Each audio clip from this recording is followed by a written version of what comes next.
Et à 2 heures du matin, on a entendu 2 détonations à 3 et 4 secondes d'intervalle.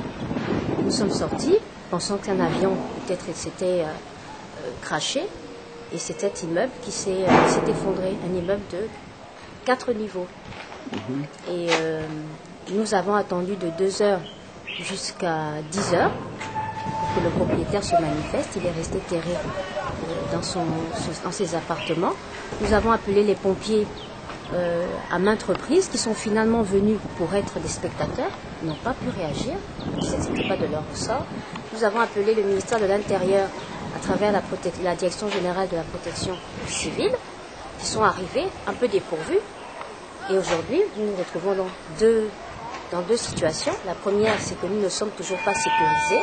Vous avez une partie, du moins un pan de l'immeuble qui peut toujours s'abattre sur nous. Et vous avez la rivière qui est obstruée par le béton, ce qui fait qu'à un moment donné, l'eau va remonter. Et si nous avons une pluie dans quelques heures ou dans quelques jours, mais nous allons être inondés. Alors nous nous sentons complètement abandonnés. Complètement abandonnés. Aucune prise en charge, qu'elle soit psychologique, morale, matérielle, aucune. Et là, nous sommes à Libreville, dans la capitale gabonaise. Nous sommes à Libreville, dans la capitale gabonaise, derrière l'ambassade du Niger.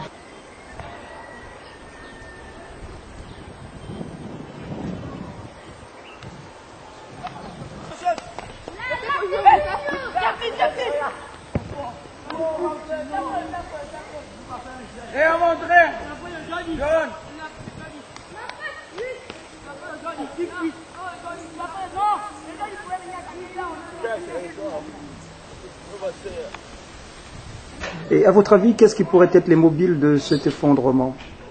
Les raisons? Les raisons sont simples. On a construit sur un lit de rivière.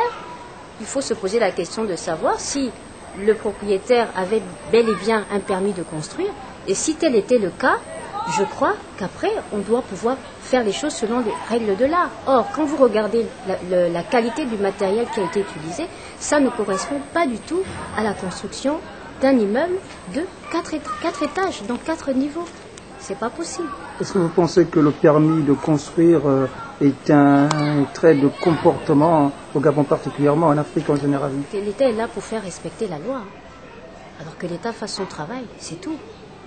C'est tout. Mais paradoxe, c'est que vous êtes également voisin à cet immeuble qui s'effondre, oui, construit sur le même périmètre. Mais peut-être mieux construit, déjà mieux construit, un petit peu en retrait par rapport à la rivière, mais mieux.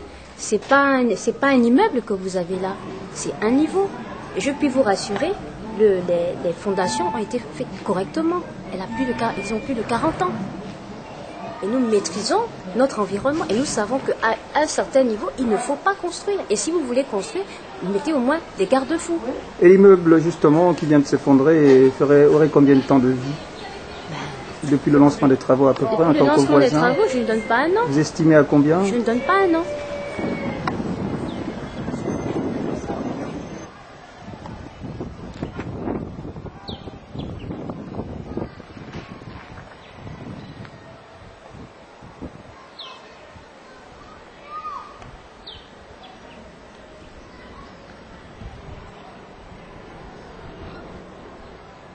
Un SOS aux autorités? Un SOS, non. Moi, je dis simplement que les gens viennent faire leur travail, c'est tout. Protéger la population.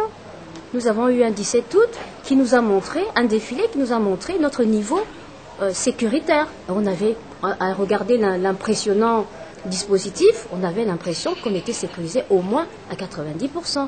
Or là, franchement, depuis presque 18 heures de temps, je ne me sens pas sécurisée.